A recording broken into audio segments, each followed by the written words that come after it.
Hi, welcome to Bangkit Academy's online learning course. My name is Sanok Tandon, and I'm the Chief Operating Officer at Caliber. Everybody has a personal brand. In the age of social media, LinkedIn, and an increasingly competitive job market, standing out above the noise is the key differentiator to be noticed by companies. How you present your personal brand is hence crucial to make an impression and get you closer to your career success.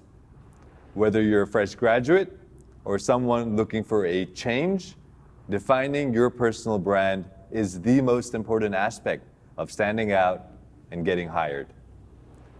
Understanding that you're a brand and actively building it will empower you to stand out and get the job you both love and deserve.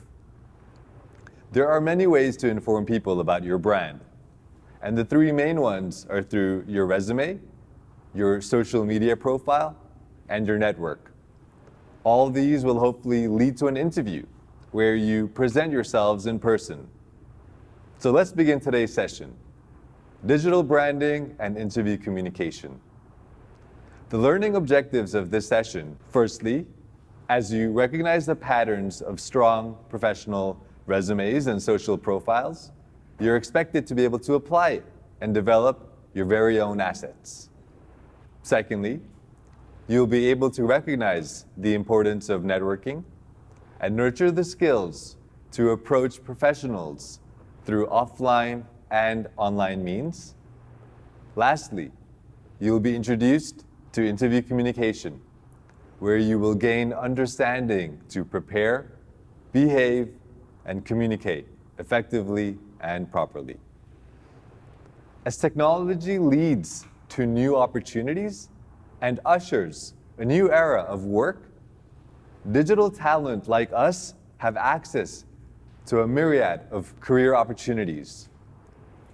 Before you start applying to a job, however, you need to develop your personal brand. After all, there's no point trying to promote or sell yourselves if you are unsure about who you really are and what exactly you are selling. Your personal brand describes who you are, including your core strengths and areas of specialization. More importantly, you also need to know the type of problem you want to solve. How do you want to use data to solve real-world problems? And how does your skills help to create a solution? Knowing who you are and what your passion is needs to be your starting point before looking for a job. It gives us a greater sense of purpose and direction, as well as helping us to pinpoint which companies we think share the same vision with ours, leading us to identify what we can bring to our future employer and preparing a resume that is relevant. In addition, we'll be able to stand out as professionals. If we can show our conviction and view our future employer as a meaningful partner to grow our potential, rather than simply an employee hopping from job to job, once you've got this crucial part figured out, the next step is to package that core professional identity into your branding materials, your resume, social media profiles, and during networking. Resume, first and foremost, is your primary branding asset. So it's essential to update it as contemporary and professional as possible to reflect who you are. When employers screen a candidate's resume, they're attempting to match their job requirements with the candidate's qualifications. These qualifications can be based on educational background, professional experience, and other information the candidate provides in their resume. Creating a resume is so important as it can already make or break your application status.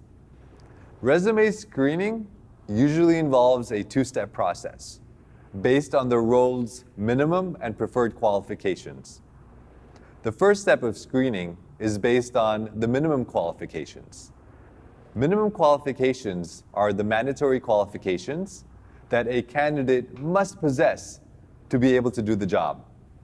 This usually revolves around role-specific technical skills and competencies that you will utilize to complete the tasks on the job, such as high level of mathematical ability and programming languages like SQL or Python. Candidates that meet the minimum qualifications move on to the second step of screening resumes. The second step of screening is based on preferred qualifications.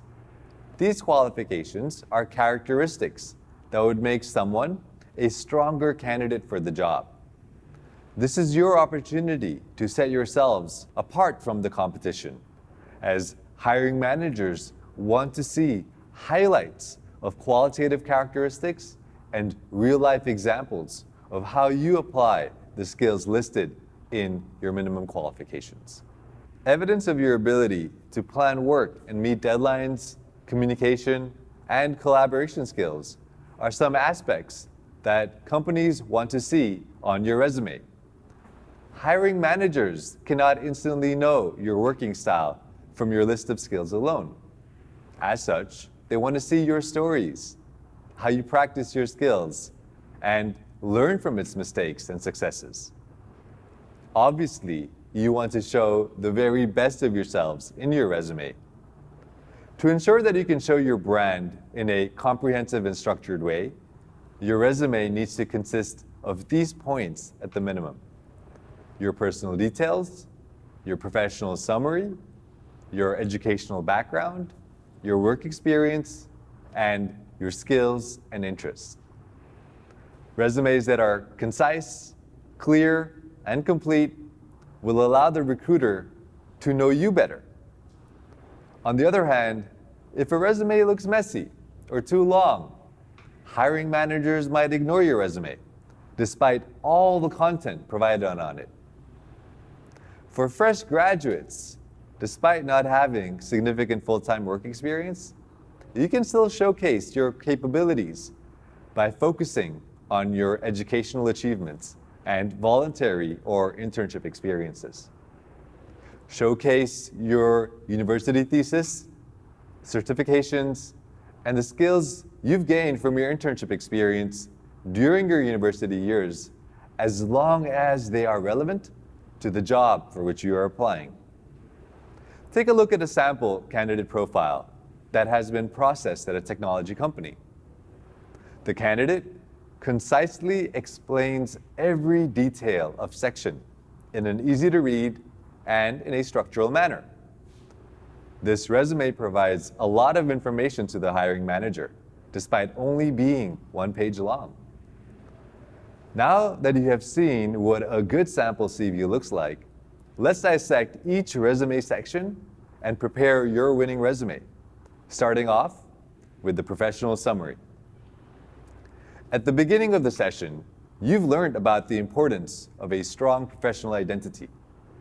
It's like a handshake that leaves a first impression about yourselves, what you want to achieve, and what you can bring to the table to the company. The professional summary section is where you consolidate all that information and craft a powerful statement. Articulate your personal vision, major professional skills, and your interests to enable the hiring managers to have a clear understanding of your career narrative and communication abilities.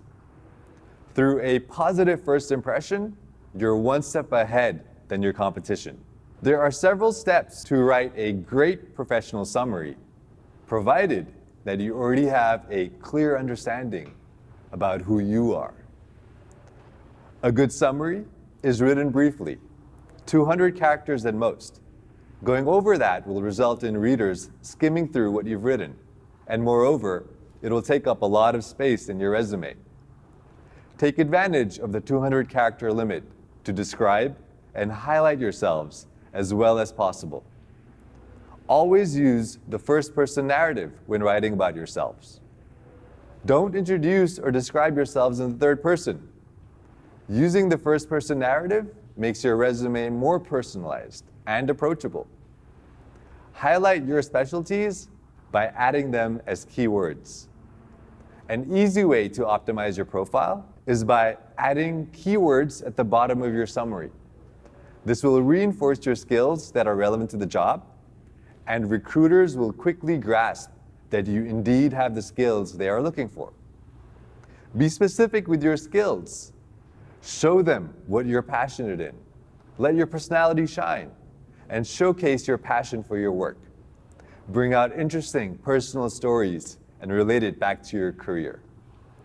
Open your sentence with "I love," and think about how your passion relates to your personal and professional life. When writing a summary, avoid vague statements such as "I have a can-do attitude" without following up with evidence. It wastes space and carries no weight in your branding. Here's a great example of how you may provide a glimpse into your personal life via your professional summary. Next is writing about your personal details.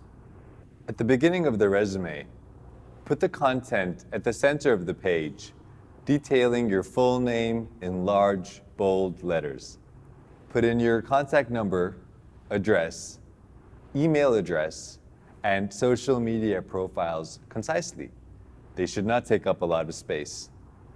Nationality, date of birth, gender, and marital status are optional information, which is best left out unless there is a particular benefit to their inclusion. When you include your email address, ensure that it looks professional. Typically, it should consist of your first and last name followed by the domain name. The next section is educational background. Entries need to be arranged in chronological order with the most recent education put first. So, if you took a relevant technical course long after you graduated from university, you may put that course first, then your college name and year of intake. Remove irrelevant and outdated educational information, while you expand on important educational attainments, such as GPA and distinctions. Check out the good example of educational background. A similar structure should be applied when completing the working experience section. List your professional, internship, or volunteering experience in chronological order. Don't only include the name and the role, as well as the start and end dates of your last position. Instead, employment history should show either quantifiable achievements that highlight your success or explain your responsibility in that role. Avoid excessive jargon or technical terms most readers will not understand. The final basic section in your resume is showing your skills. This will help hiring managers to quickly identify that you've satisfied the minimum qualifications and allow them to focus on reading the other sections. So do away with cluttering the section and putting skills that are relevant to the job you're applying to and you're most advanced in. While these may seem straightforward, many candidates have underestimated the importance of the resume and fall into making common mistakes that can be avoided if they take time to perfect it. Before you submit your resume, check out these common pitfalls and how to avoid them. Spelling mistakes and bad grammar. Always ensure you get a fresh pair of eyes to look over and find any last typos. Using terms such as good communicator and team player without substantiating them with facts or examples will add very little value to your resume. Avoid using jargon and highlight specific key skills supported by valid examples to add credibility to your resume. Incorrect information, such as dates which don't match up, and blatant lies will only leave you stumbling for words when your recruiter or potential employer catches you out. Unintentional mistakes like writing the incorrect phone number or email address, can be equally critical, as recruiters will be unable to contact you. Be honest and always double check everything. Make sure you tailor your resume to each role you apply for. In other words, don't submit one resume to various job vacancies, because each will have different expectations and requirements. List skills, responsibilities, and achievements which are specifically job-related. Steer clear of the one-size-fits-all approach and adapt to match specific requirements. The next common mistake is submitting a lengthy resume. Your resume is not supposed to be a novel. Hiring managers will have to read hundreds, even thousands of applications every day. It's very likely that hiring managers wouldn't even bother to read a lengthy resume. If the employer is not convinced after 2 pages, it's likely they'll not be persuaded in the next 4. Keep it concise, and remember that less is often more.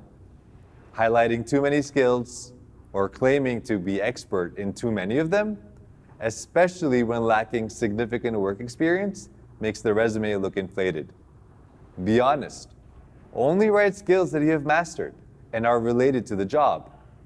Always remember that resume completion plays an important role in determining whether a candidate is invited to an interview or not. On average, candidates who were invited to interviews have at least 74% of their resume sections completed.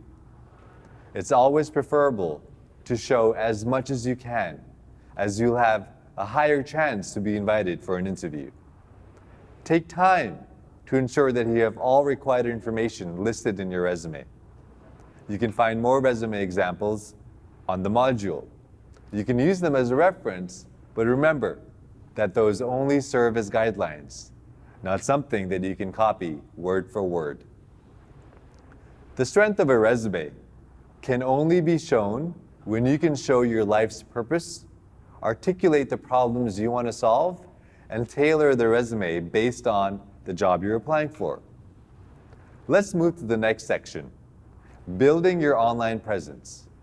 In the competitive job market, where you have to compete with hundreds of highly qualified candidates, it's important to pay close attention to your personal brand. Plus, in an internet-driven society where many employers can simply Google their potential hires' names, having an online brand and social profile is integral to standing out. Your social profile should reflect how you want to be viewed.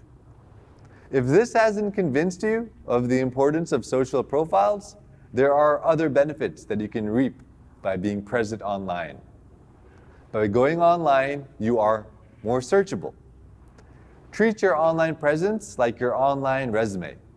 And having an online presence means that you can show more content and information about yourself that you may not be able to show in your traditional resume. That way, if a hiring manager goes online to find out more about you, they can visit your profile and gain additional information for their consideration. Having an online profile, for instance, on LinkedIn or GitHub, also means that you can use them as an additional resource for research. People can discover your profiles, but so can you. For instance, you can research companies' page on LinkedIn, interviewers, recruiters, and hiring managers, which is helpful before submitting applications and showing up to interviews. And if you stumble onto a person's profile whom you wish to learn from, professional social networks can help you to connect with them and potentially open up more career opportunities. Typically, there are 2 types of platforms that you can use to brand yourselves, which are social networks and job boards. Social networks allow you to connect and share ideas with other professionals. Some platforms like GitHub go beyond the traditional networking feature, but allows you to share your actual coding abilities and collaborate on a project. In addition to social media, Hundreds of companies continue to use job boards as additional source to fill their vacancies. Creating a profile on a high-demand job platform will enable you to apply to the jobs you want through one channel. Alternatively, it's like your online resume.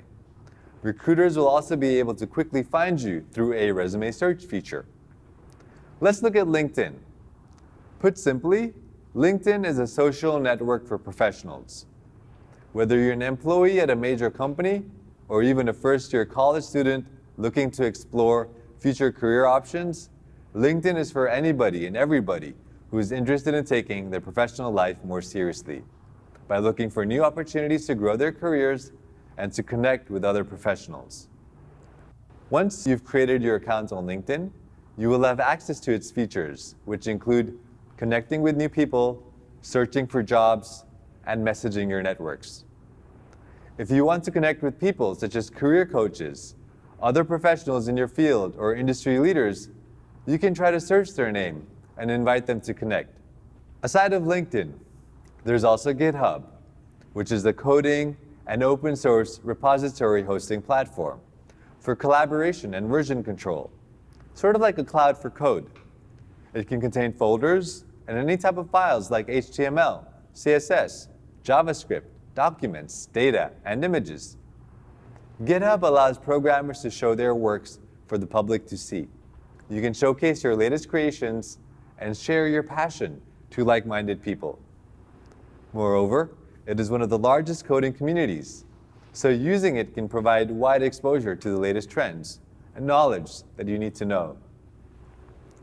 Not only can you gain knowledge from interacting with the community, being active on GitHub will also create more visibility for the people who see your profile, including your potential employer, who might be visiting your profile. Here is an example of a GitHub interface, taken from a user, Andrew Nesbitt. The dashboard shows your profile picture, general information, repositories, and contribution calendar. Repositories list all things that you've created and uploaded. Your repositories with the most stars and watchers, meaning other users who take interest in your profile, make it to the top of the list. You can also pin them as the first thing that people see when they check into your profile. Contribution calendar shows how active you've been over the past year on GitHub. Activities that are counted as contributions include committing to a repository's default branch, opening an issue, and proposing a pull request. Being active on GitHub shows that you continue to learn outside of office duties and engage with the wider community.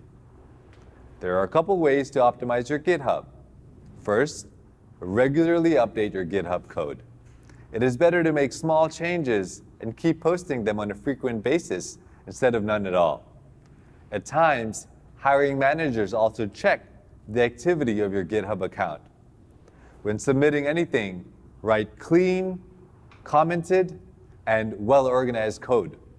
Make a README that describes accurately the goals of the project and use a well-organized filing system. But more importantly, documenting your work shows the journey you took to reach the destination. Documentation helps the readers understand your process and train of thought. On GitHub, you can also create your own customized profile page where you have full control on the format and how you present your work to others. Creating your own profile offers a glimpse beyond your technical proficiencies, especially on your character and unique sides. Lastly, and most importantly, be active. Getting involved in projects enables you to obtain more visits and recommendations from the community. Creating solutions that help others elevates your profile as a person and helps you forge new connections with more people. Moving on to job platforms, one example of this is Caliber. More than 800 companies are hiring on Caliber, allowing you to find the right career from a variety of opportunities through one single channel. This is how a Caliber profile looks like. Just like a resume, you can add sections and descriptions to describe your personal brand. Once your profile is completed, Caliber's artificial intelligence will pair you with jobs that are most suitable to your profile, in particular, based on your education, experience, and skills. Some job platforms provide free assessment sets that can help prove your capabilities to the hiring managers and position yourselves ahead of your peers. Some free recommended assessments to be taken by IT candidates are App Knowledge, HTML+, CSS, Basic Programming Aptitude, and many more. Be it on LinkedIn, GitHub, Caliber, or other social media platforms, the key to attractive online profiles are to provide a complete look about you and what you have truly achieved so far. Like what you need to do on a resume, you need to put a professional summary as your very first pitch. Leverage summary to help give a clear impression that you're the person other people want to talk to and connect with. Remember to highlight your best work, the responsibilities and successes that you've achieved so far.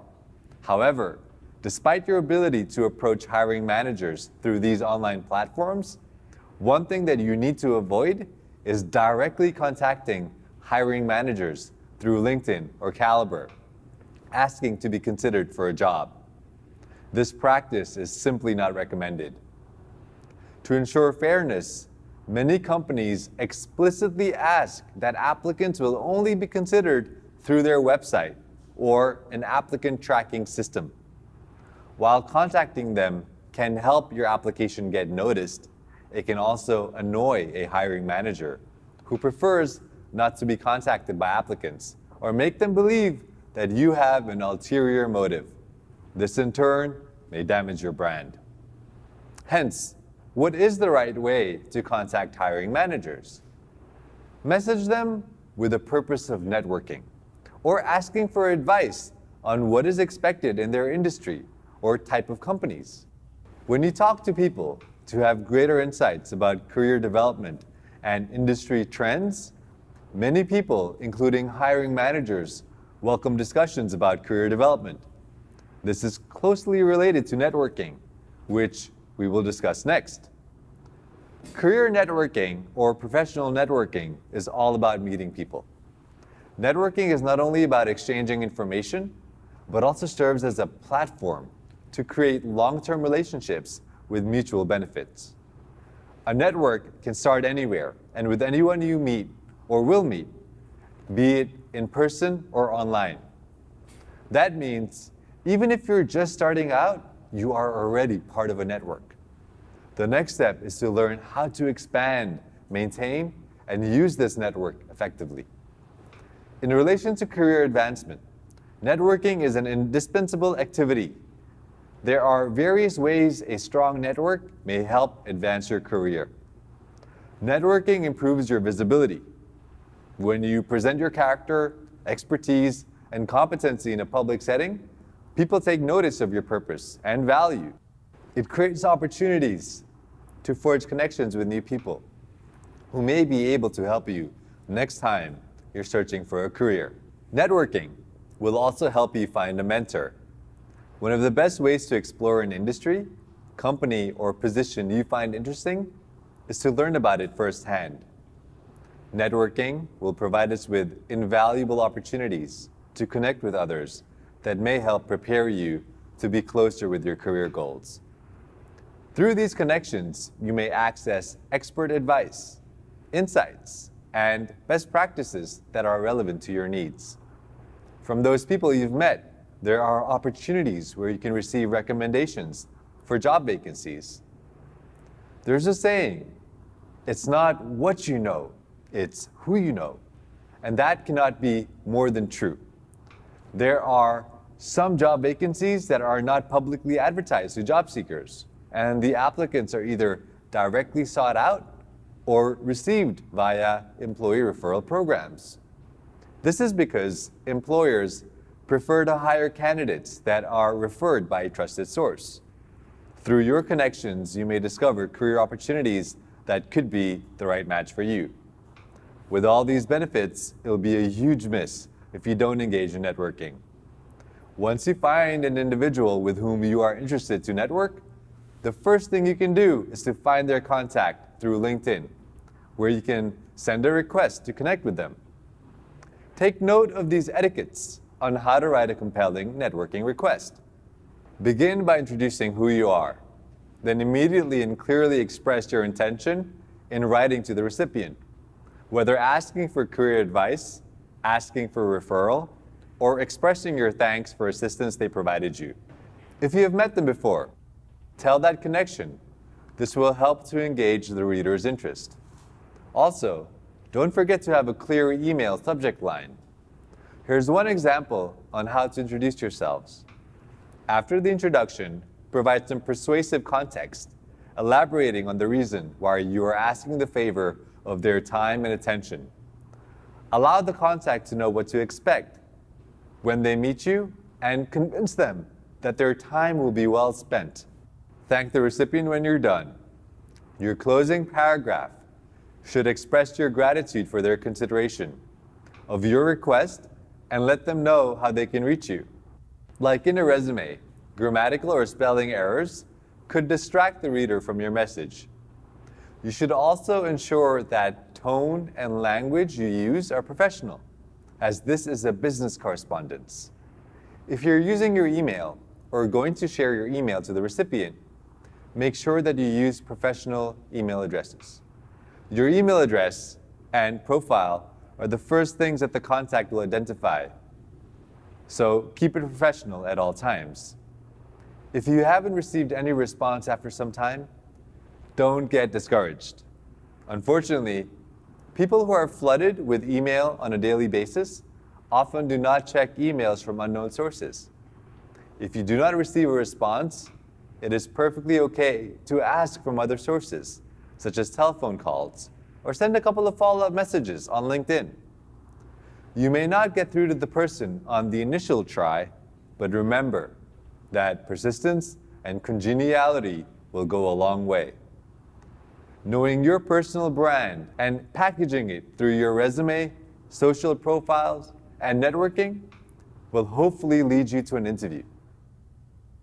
In preparation of getting that interview invitation, let's understand about the hiring process and how to prepare for it. In general, the recruitment process consists of applying, resume shortlisting, pre-assessment, first interview, second interview, offering, and finally hiring. For software engineers, there are some slight variations. The recruitment process will start from resume filtering by the hiring managers, pre-assignment, where you'll be given a set of coding questions, then HR interview, and continue it to user interview, or interview with the people who will directly work with you. This is typically done in form of pair programming, and finally, the offering stage. Prior to being invited to an interview, hiring managers would send their candidates pre-assessment questions. These are aimed to measure how the candidate's technical skills fare when doing what is expected in the company's day-to-day jobs. Some classic coding questions may ask you to write a method that reverses a string using only string API functions. Sort an array of integers from least to greatest without any API functions. Or find the employee with the second highest salary using SQL. Before you start writing code, there are things you need to consider. First of all, always ask questions. Clarify the requirements if they weren't provided clearly to you, and write them down. Draw diagrams, process flows, and other documentation to show that you fully understand the problem before you start coding. This is the approach a professional will take with real-world problems. So show the hiring managers that you don't cut corners for simple problems. Always look for the simplest solution so you don't lose the interviewer's interest. But always explain the ways you would refactor the solution, such as using few loops or renaming variables for clarity. After you've successfully gone through the pre-assessment stage, the next step is a behavioral HR interview. Your first opportunity to create a powerful impression. Many times, the interviewer will throw you several situational questions to measure how effective you can apply your skills based on your experience or in a hypothetical situation. The aim is to force you to offer specific examples of how you used job-related skills to solve real-life problems in the past, which might have taken you by surprise if you're not prepared for it. Hence, the best way to prepare for a job interview is to practice answering how you would solve them. Check out several questions that are often asked in behavioral interviews. Tell me a little bit about yourself. Tell me about your experience in your previous company. What would you consider to be your biggest strength and your biggest weakness? Tell me about how you work under pressure, and so on and so forth. For situational questions like these, there are techniques that can be your key in answering any question in an interview, such as the STAR technique, an acronym for situation, task, action, and results. S is the situation. You can describe the context within which you performed a job or faced a challenge at work. Let's say you are a web app developer at X company. You may say, when I was in the X company, I was working as a web application developer. T is the task, where you can describe your responsibility in that particular situation. Then you may say, as an intern, I was assigned to work on a project to assist in the development of a bus tracking web app for people to pick more accurate bus routes. A is action. Describe how you completed the task or attempted to meet the challenge. You may say, I was able to do that by creating a bus tracker web application equipped with bus capacity feature and building a simple game to raise the public awareness towards an area's transformation system. Lastly is R, which stands for results. Here, explain the outcomes or results generated by the taken action. Related to the previous examples, you may say, as a result, my team was able to successfully help this project as part of Smart Living project, and the mini game was surveyed as the most engaging. Using this strategy properly highlights your strengths and alleviates your weaknesses. Demonstrate how well you manage the situation by stressing the concrete steps or procedures you've taken. The next step in the interview process is pair programming interview, where you will meet the team who will work directly with you should you be accepted into the company. Pair programming is an agile development technique in which two programmers work together at one workstation. One, the driver, writes code, while the other, the observer or navigator, reviews each line of code as it is typed in. The two programmers switch roles frequently. Pair programming formats can take various forms, such as solving a code challenge together, or building out a sample feature on the company's site base.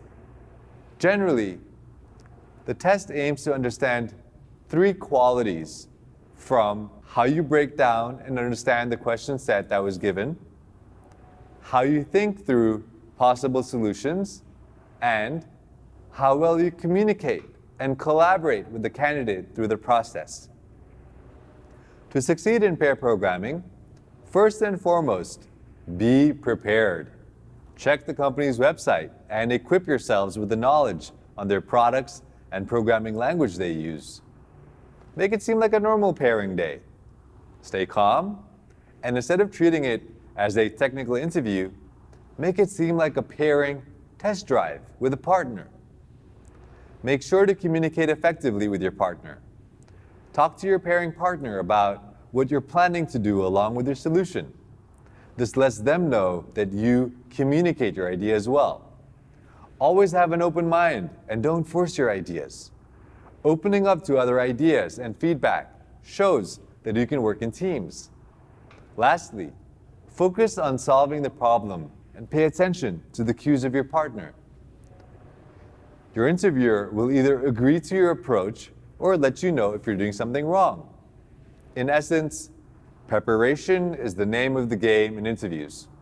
Companies want talent and a culture fit. As such, it is so important to take some time to thoughtfully consider your goals and qualifications relative to the position and employer before going to the interview.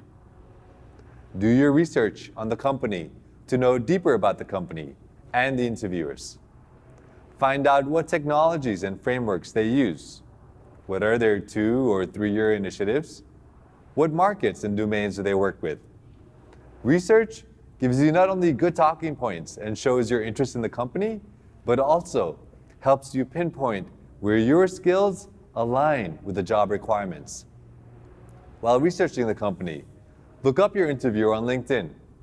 Knowing a little bit about this individual can help you tailor your answers in a way the interviewer will best understand. For example, a hiring manager may not understand technical jargon, whereas a lead software engineer would welcome it. Take the time to research the technical requirements listed in the job description. Going into an interview unprepared could result in a missed opportunity. Brush up and refresh basic skill sets that are expected in the job description. Taking time to prepare can decide the outcome of the interview. If all preparations are complete, it's time to show the very best of you in the interview process itself. There are several rules of thumbs that you need to communicate during the interview. Obviously, give a good first impression. You never get a second chance at a first impression. Remember to exude confidence and present yourselves with high levels of energy and enthusiasm. A perfect handshake and consistent eye contact give a good impression and will set you up for a successful interview. In the modern workplace, digital talent will be working closely with stakeholders, other developers, and business teams. Interviewers will place just as much importance on communication skills as they will on your technical capabilities. During social and professional interactions with other individuals, body language can be a window to the soul. Always maintain good posture, avoid distracting behavior, and use hand gestures appropriately. Don't forget to smile. If you can, notice body language cues in your interviewer. For example, you may find your interviewer clear their throat or become impatient during a long, winded answer. If you can dial in on the interviewer's body language cues, you can keep your interviewer engaged, maintain good momentum, or even turn the tide of a poor interview. Earlier, you had learned about the things you should do during an interview. Now, you can learn about things you should avoid when going to an interview. Simply don't arrive late. Prepare your travel carefully and leave a buffer for unexpected delays. Arriving late can be a deal breaker and create the impression that you might be an irresponsible employee. When you have arrived at the company, don't ignore the gatekeepers.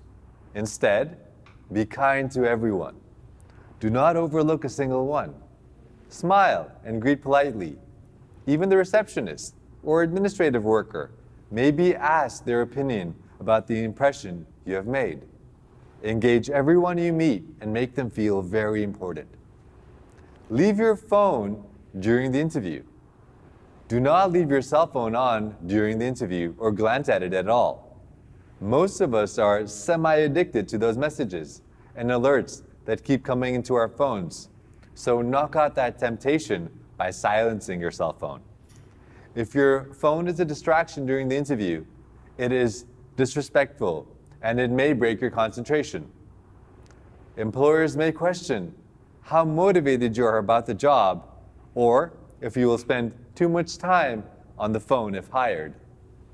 Do not show negative gestures and body language like leaning back, slouching, or displaying disinterest through your posture. Lean slightly forward to engage your interviewer and show an interest in what they're saying. When speaking, avoid speaking in a monotonous tone, but show your expressions and characters. Modulate your voice to show emphasis and excitement when making a point. Employers look for energetic and engaged employees. Checking your watch, be it consciously or unconsciously, might be perceived as an indication that you're bored, in a hurry, or just don't have an interest to continue the interview process any longer. Don't dress too casually when representing yourselves to the company. Remember that personal brand is not limited to how skilled you are or how comprehensive your resume is.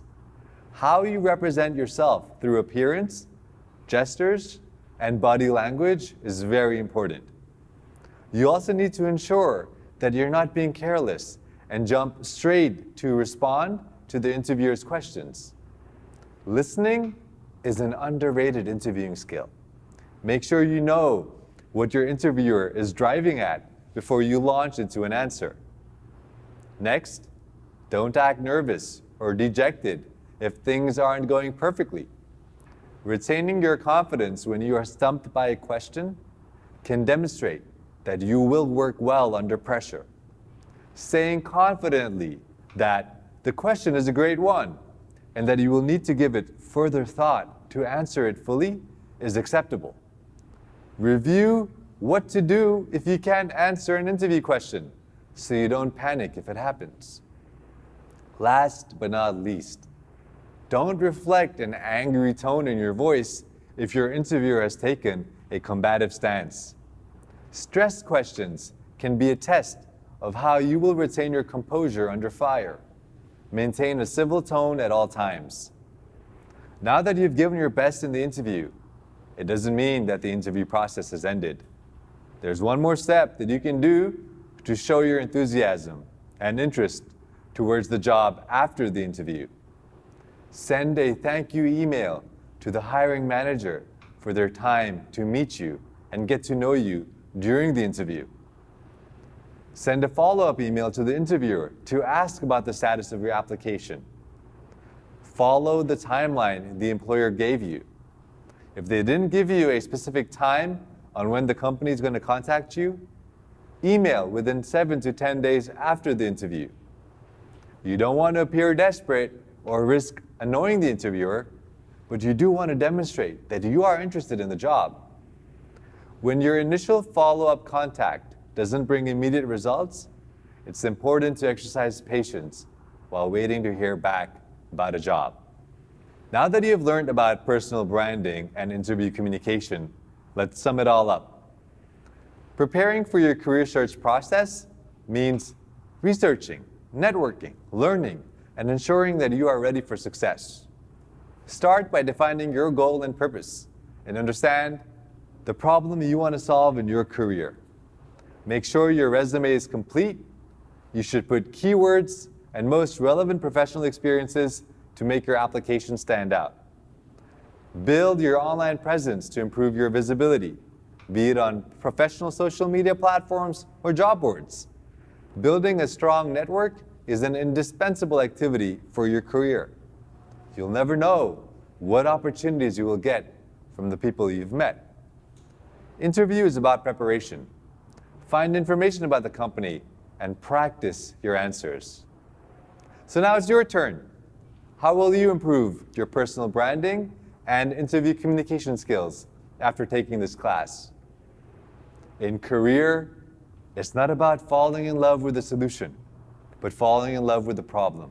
If you can, find a job where you're solving a problem you love. Looking for a meaningful career is the first step of your professional journey. In the next session, you will learn about how to communicate effectively in the workplace. You will learn that communication is more than just words you say, but body language and listening actively to other people also matter. See you again.